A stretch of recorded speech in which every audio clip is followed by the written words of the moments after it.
அநேக காரியங்களை குறித்து அவரிடத்தில் வினாவினான். அவர் மறுமொழியாக அவனுக்கு ஒன்றும் சொல்லவில்லை.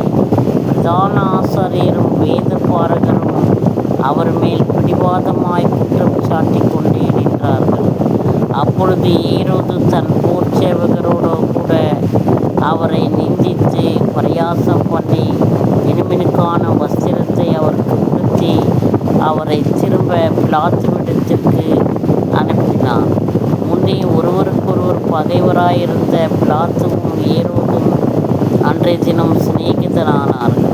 பிலாத்து பிரதான ஆசாரியர்களையும் அதிகாரிகளையும் ஜனங்களையும் கூடி வரச் செய்து அவர்களை நோக்கி, ஜனங்களையும் கலகத்துக்கு தூண்டி விடுகிறவனாக இந்த மனுஷனை என்னிடத்தில் கொண்டு வந்தீர்கள். நான் உங்களுக்கு முன்பாக விசாரித்த போது இவன் மேல் நீங்கள் சாட்டுகிற குற்றங்களில் ஒன்றையும் நான் இவனிடத்தில் காணவில்லை.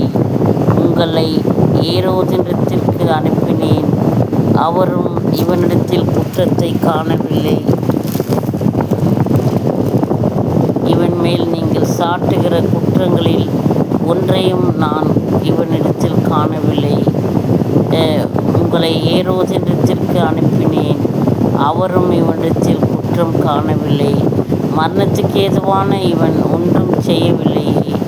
ஆனபடினால் இவனை சந்தித்து விடுதலையாக்குவேன் என்றான்.